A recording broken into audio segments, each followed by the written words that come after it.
Shalom ព្រះបន្ទូលលើកទឹកចិត្តថ្ងៃទី6ខែវិច្ឆិកាមានចំណងជើងថាការរងទុក្ខនិងការបន្តដំណើរទៅមុខអត្ថបទសរសេរដោយ Oswald Chambers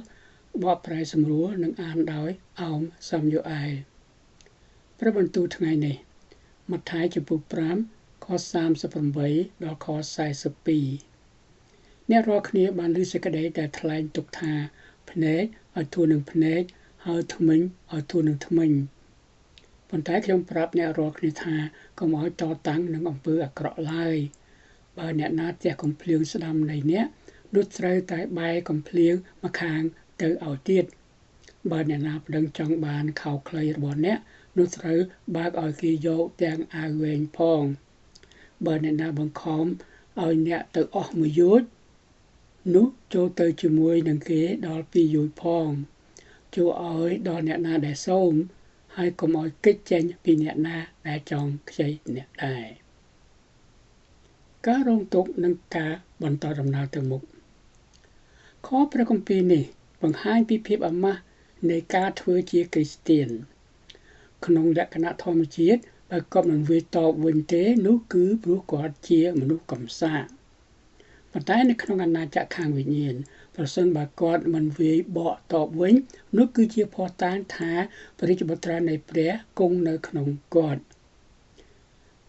ពេលអ្នកត្រូវគេប្រមាថអ្នកមិនត្រឹមតែមិនអន់ចិត្តទេប៉ុន្តែអ្នកត្រូវតែបង្កើតឲ្យបានខ្លាចជាឱកាសដើម្បីបង្ហាញព្រះរាជបុត្រានៃព្រះក្នុងជីវិតរបស់អ្នកហើយអ្នកមិនអាចយកតម្រាប់តាមនិស្ស័យរបស់ព្រះយេស៊ូវបានទេគឺមាននៅក្នុងអ្នកឬក៏អត់ការទទួលការប្រមាថនឹងក្លាយជាឱកាសមួយសម្រាប់ពួកបរិសុទ្ធដើម្បីបង្ហាញពីភាពផ្អែមល្អែមមិនគួរឲ្យជឿរបស់ព្រះអម្ចាស់យេស៊ូវការបង្រៀននៅលើភ្នំគឺមិនមែនជាកាតព្វកិច្ចរបស់អ្នកទេប៉ុន្តែការពិតថាត្រូវធ្វើអ្វីដែលមិនមែនជាកាតព្វកិច្ចរបស់អ្នកវាមិនមែនជាកាតព្វកិច្ចរបស់អ្នកក្នុងការបន្តដំណើរបន្ថែមយោជន៍ឬបែបផ្ពាល់ម្ខាងទៀតឲ្យគេវាយនោះទេប៉ុន្តែព្រះយេស៊ូវបានមានបន្ទូលថាបើយើងជាសិស្សរបស់ទ្រង់យើងនឹងធ្វើការទាំងអស់នេះជានិច្ចរាល់ពេលដែលខ្ញុំទទួលចង់មានសិទ្ធិផ្ទាល់ខ្លួន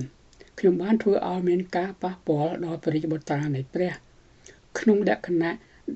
ដែលការពិតខ្ញុំអាចការពារព្រះយេស៊ូវពីការរងទុក្ខប្រសិនបើខ្ញុំនឹងវាយខ្លួនឯង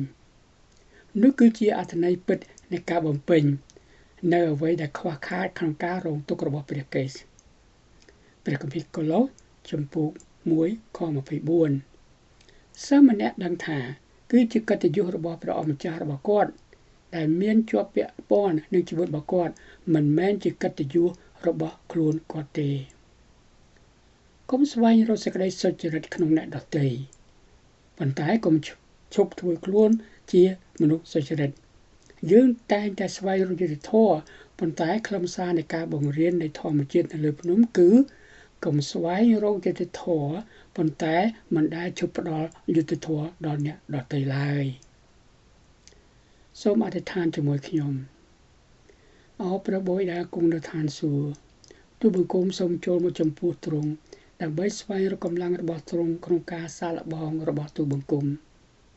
នៅពេលដែលជីវិតមានអារម្មណ៍ថាពិបាកសូមប្រទានភាពក្លាហានដល់ទូលបង្គំ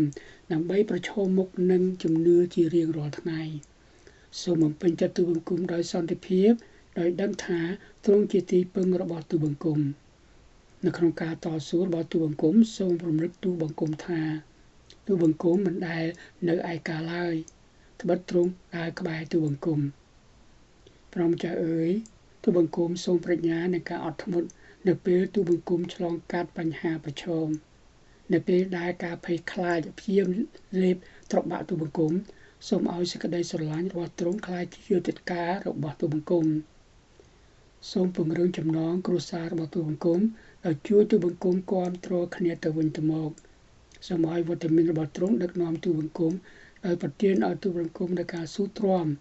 ភាពច្បាស់លាស់និងទំនុកចិត្តដ៏រឹងមាំលើផែនការដ៏ទេវភាពរបស់ទ្រង់សម្រាប់ជីវិតរបស់ទូលបង្គំសូមទូលលើគ្រប់ការនេះនៅក្នុងព្រះនាមព្រះម្ចាស់ព្រះយេស៊ូវគ្រីស្ទ អាមែនពេលបងប្អូនស្ដាប់ហើយសូមជួយ share បន្តដល់អ្នកឯទៀតសូមអរគុណ